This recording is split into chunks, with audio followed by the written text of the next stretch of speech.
Have you ever heard of a lake that can turn anything that touches it into stone? It sounds like something straight out of a Greek myth, like the story of Medusa whose gaze could turn men to stone.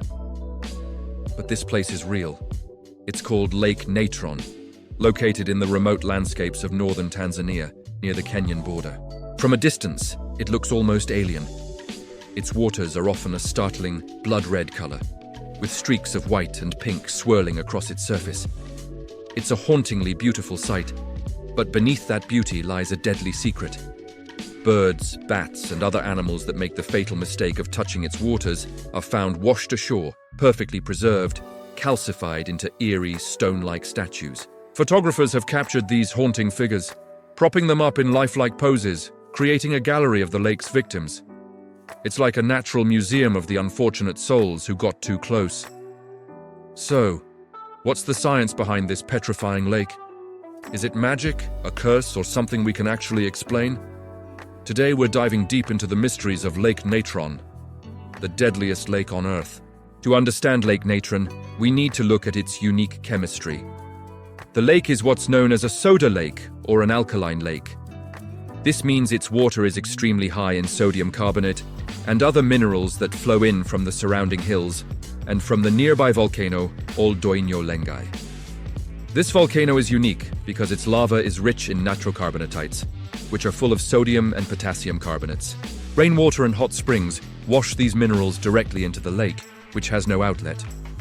All the water that flows in can only escape through evaporation.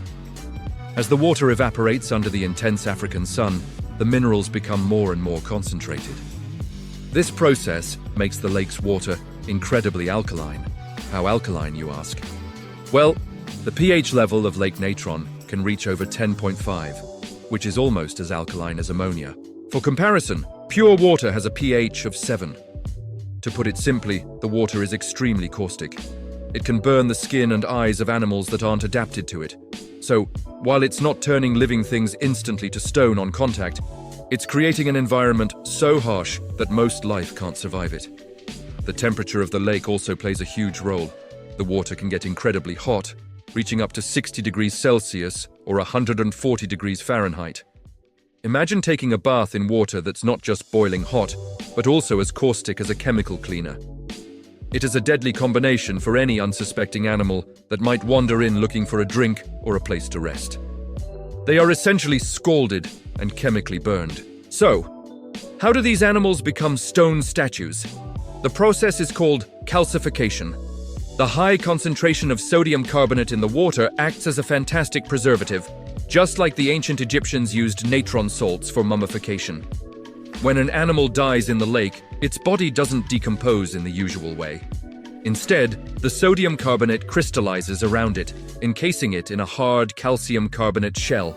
Over time, the body becomes a perfectly preserved, rock-hard statue. It's a natural form of taxidermy, creating these ghostly figures that line the shores. The birds you see in those famous photos often become disoriented by the lake's reflective surface. They mistake it for a clear sky or a safe body of water and crash into it. Once in the water, the extreme alkalinity and temperature quickly lead to their demise, and the mummification process begins. The resulting statues are so well preserved that you can often see every feather, every detail of their final moments, frozen in time. But here's the twist in the story. Despite its deadly reputation, Lake Natron is not entirely devoid of life. In fact, it's a thriving ecosystem for a very specific type of organism. The lake's bizarre red and orange colors come from salt-loving microorganisms called halophiles. These are extremophiles, organisms that thrive in extreme environments. They are the ones that give the lake its otherworldly appearance.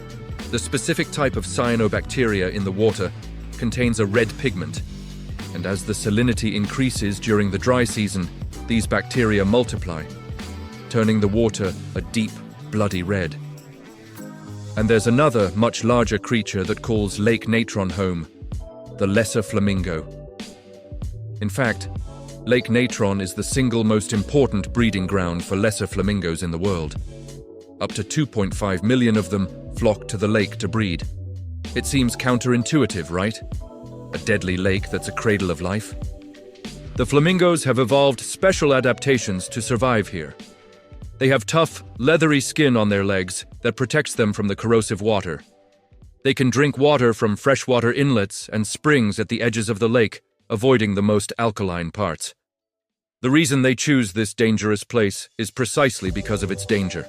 The remote location and caustic water provide the perfect defense against predators. No jackal or hyena is going to wade through that chemical soup to get to their nests. The flamingos build their nests on the salt islands that form in the lake, creating a safe, isolated nursery for their chicks. The cyanobacteria that color the water red are also the flamingos' primary food source. So, for them, this deadly lake is a paradise, a perfect combination of food, safety, and shelter. So Lake Natron isn't a cursed, magical place that instantly turns life to stone. It's a marvel of extreme chemistry and a testament to the incredible adaptability of life. The story of the petrified animals is true, a stark reminder of the lake's unforgiving nature for those not built for it. But the story of the flamingos shows us the other side of the coin. How life can find a way to flourish in the most hostile environments imaginable. It's a place of both death and life, a beautiful, terrifying paradox of nature. A lake that preserves the dead in stone while providing a vibrant sanctuary for the living. What do you think? Is Lake Natron more fascinating or terrifying? Let me know your thoughts down in the comments. It is a powerful reminder that our planet is filled with wonders that often defy our expectations and challenge our understanding of what is possible. Thanks for joining me on this journey to one of the most extreme places on Earth. If you enjoyed this video, don't forget to hit that like button, subscribe, and ring the bell so you won't miss our next adventure into the unknown. See you next time.